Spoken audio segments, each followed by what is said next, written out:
Hello friends, स्वागत है आपका मेरे यूट्यूब चैनल दीप क्लासेस में, जिसमें हमारा आज का टॉपिक है हिंदी आलोचना में आचार्य रामचंद्र शुक्ल का योगदान। वीडियो स्टार्ट करने से पहले अगर आपने अभी तक हमारे चैनल को सब्सक्राइब नहीं किया है तो सब्सक्राइब कर लें, जिससे हमारे आने वाले वीडियो के नोटिफिकेशंस आप तक पहुंच सकें। चलिए अब हम अपना टॉपिक स्टार्ट करते हैं। आचार्य शुक्ल को हिंदी आलोचना युग का पुरुष कहा जाता है। वह उद्भट विद्वान व प्रकांड पंडित थे। उनकी आलोचना दृष्टि बहुत पैनी थी। उन्होंने बड़े परिश्रम से अपना योगबोध को अर्जित किया था। साहित्य के अतिरिक्त उनकी अन्य अनुशासनों, भौतिक विज्ञान, मनोविज्ञान, दर्शन शास्त्र आदि में भी गहरी रुचि थी, जिसका पता उनकी अनुदित पुस्तकों तथा मौलिक लेखों से लगता है। उनका अध्ययन विस्तृत, व्यापक तथा गंभीर था। उन्होंने संस्कृत काव्यशास्त्र के साथ साथ अंग्रेजी कवियों तथा आलोचकों की कृतियों को भी पढ़ा था। Croce, I.A. रिचर्ड जैसे आलोचकों के विचारों तथा वॉल्ट हिफ्टमैन, विलियम डिकिंस, कमिंग्स जैसे आधुनिक कवियों की कविताओं का अध्ययन किया था। प्राचीन तथा आधुनिक साहित्य पर उनकी पकड़ बड़ी मजबूत थी तथा आलोचना दृष्टि इतनी पैनी थी कि वह तुरंत मर्म की गहराई तक पहुंच जाते थे। यद्यपि उन्होंने अपने हिंदी साहित्य के इतिहास में हिंदी साहित्य की लगभग सभी विधाओं पर विचार प्रकट किए हैं, मूल्यांकन किया है, परंतु उनकी आलोचना का केंद्रीय विषय काव्य ही रहा है। उनकी ख्याति के आधार स्तंभ सैद्धांतिक आलोचना के क्षेत्र में अनेक लेख हैं, जिनमें काव्य पर विचार किया गया है, और व्यवहारिक समीक्षा में तुलसी, सूरदास तथा जायसी पर लिखे गए ग्रंथ। अतः उनके आलोचक के रूप में विचार करने से पूर्व काव्य संबंधी उनके विचारों पर दृष्टिपात करना उपयोगी और आवश्यक होगा। शुक्ल जी के काव्य चिंतन में काव्य और जीवन में कोई भेद नहीं है। वह काव्य को जीवन से घनिष्ठ रूप में जुड़ा मानते हैं। कविता जीवन का, मानव मनोभावों का, मनुष्य के कार्यकलापों का चित्रण ही तो करती है, या फिर नैसर्गिक प्रकृति का, जिसके प्रांगण में मनुष्य विचार करता है, कार्य करता है। इसलिए काव्य के प्रमुख विषय होते हैं मानव के कार्यकलाप, उनके मनोभाव तथा प्रकृति। शुक्ल जी उसी कवि तथा काव्य को श्रेष्ठ मानते हैं जिनमें प्रकृति के साथ तादात्म्यगत अनुपूर्ति की व्यंजना की गई है। सूफी कवियों, विशेषतः जायसी के काव्य की प्रशंसा इसलिए की गई है कि उसमें कवि के प्रकृति के साथ तादात्म्य स्थापित किया है। शुक्ल जी विशिष्ट पर बल न देकर सामान्य के चित्रण पर बल देते हैं। साधारणीकरण और व्यक्तिक वैचित्यवाद नामक निबंध में उन्होंने सामान्य के वर्णन को ही श्रेयस्कर माना है। सीता और नागमती अपने रानीपन को भूलकर जब सामान्य स्त्री की तरह सोचती हैं और आचरण करती हैं, तब वह पाठकों को भावमग्न कर देती हैं। वन गमन के साथ मार्ग में ग्रामीण स्त्रियों के साथ सीता का वार्तालाप तथा आचरण और नागमती का वीर्य वर्णन इसके उदाहरण हैं। शुक्ल जी कविता की विशेषता बताते हुए कहते हैं कि वह पाठकों को लोक सामान्य की भावाभूमि पर खड़ा कर देती है। वह मानते हैं कि मनुष्य मात्र के हृदय में एक ही गुप्त तार पिरोया गया है। परिस्थिति विशेष में सभी मनुष्य के मनोभाव एक समान होते हैं। उस तार को छूते ही, उनके मनोभाव का चित्रण करते ही पाठक भावमग्न और रसमग्न हो उठता है। सूरदास की बाल लीलाओं का वर्णन हो, किशोर राधा कृष्ण की पहली भेंट में हुई चुहल हो, या गोपियों की तरह वीर्य वेदना, सभी हमें मुग्ध करते हैं, क्योंकि उनमें सामान्य मानव की चित्तवृत्ति, मनोभावों और आचरण का चित्रण है। वह स्पष्ट लिखते हैं कि श्रेष्ठ साहित्य रचनाओं में मानव मन का चित्रण होता है और सुधी आलोचक कवि की अंतर्वृत्ति का सूक्ष्म व्यवच्छेद करता है, उसकी मानसिक प्रकृति की विशेषता बताता है। स्वयं शुक्ल जी ने तुलसी, सूर, जायसी की कविताओं की आलोचना करते हुए यही लिखा है।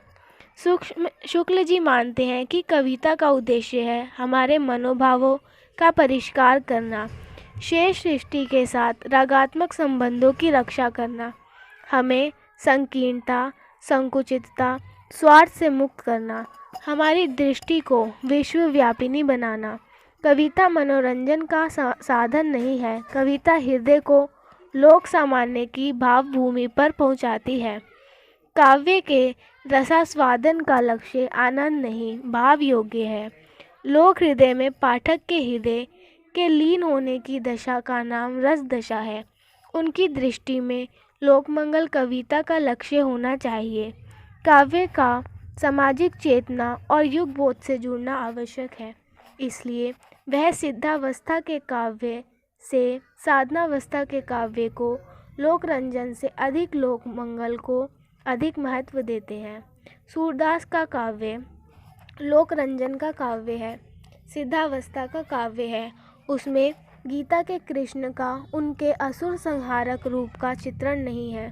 भागवत में कृष्ण की लीलाओं के चित्र हैं, अतः वह तुलसी के काव्य की तुलना में हीन है। तुलसी ने राम के मर्यादा पुरुषोत्तम रूप का, अनेक संघर्षशील कर्मठ व्यक्ति का चित्रण किया है। वह लोक की रक्षा के लिए कर्म क्षेत्र में प्रवृत्त होते हैं। शुक्ल जी सौंदर्य को कविता का मूल गुण मानते हैं। काव्य के विषय, काव्य की प्रकृति, काव्य के स्वरूप और काव्य के उद्देश्य के संबंध में उनके विचारों ने ही उनकी आलोचनात्मक दृष्टि का निर्माण किया।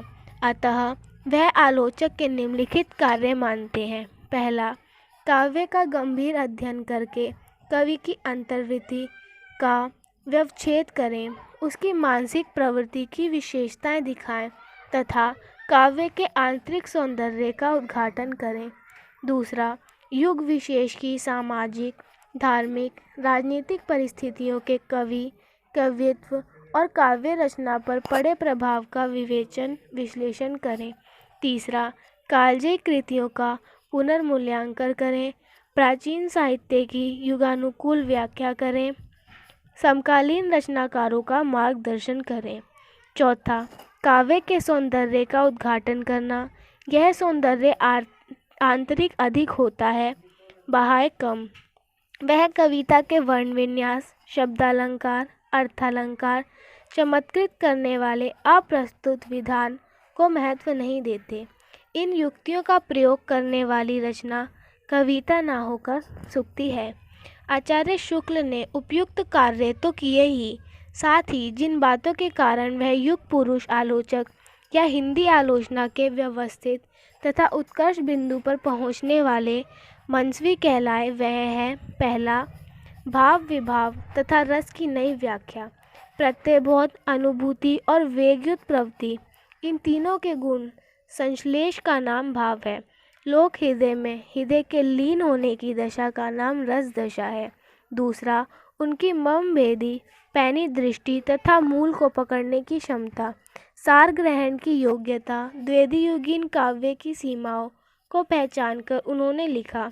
कल्पना का रंग भी बहुत कम या फीका रहता है, हृदय का वेग भी खूब खुलकर व्यजित नहीं होता था। दूसरी ओर श्रीधर पाठक की काव्य रचना का गुण पहचानते हुए लिखते हैं कि उन्होंने पद्य के लिए सुंदर लय और चढ़ाव उतार में कोई नए ढांचे निकाले। तीसरा, उन्होंने प्राचीन काव्य की अपने युग बोध और युग की भाषा में व्याख्या की, उसकी युगानुकूल पुनर्व्याख्या की। तुलसी के काव्य को आधुनिक जीवन के संदर्भ में प्रासंगिक बताया। चौथा, वह पहले काव्य का गंभीर अध्ययन करते हैं, फिर साहित्यिक रचनाओं के आधार पर साहित्य सिद्धांत स्थापित करते हैं। साहित्य का परायण कर निगमनात्मक पद्धति से उन्होंने समीक्षा के सूत्र निकाले और वह ही उनके समीक्षा सिद्धांत बन गए। इस प्रकार उनकी सैद्धांतिक और व्यवहारिक समीक्षा में संगति है। उन्होंने साहित्य की समीक्षा आरोपित या काव्य शास्त्रीय ग्रंथों में लिखे परंपरागत मूल्यांकन की कसौटी पर नहीं की। 5वां, उन्होंने आलोचना के लिए ऐसे शब्द गाढ़े जो उनके आलोचना कर्म को समझने में महत्वपूर्ण भूमिका निभाते हैं। लोक सामान्य की भावभूमि ऐसे ही पद हैं। 6, उन्होंने बाह्य जगत और मानव जीवन की वास्तविकता के आधार पर नए साहित्य सिद्धांतों की स्थापना की। फ्रेंड्स, हमारा आज का टॉपिक यहीं ख़त्म होता है। वीडियो पसंद आए हो तो वीडियो को लाइक एंड शेयर ज़रूर करें और हमारे चैनल को सब्सक्राइब करें। Thank you for watching.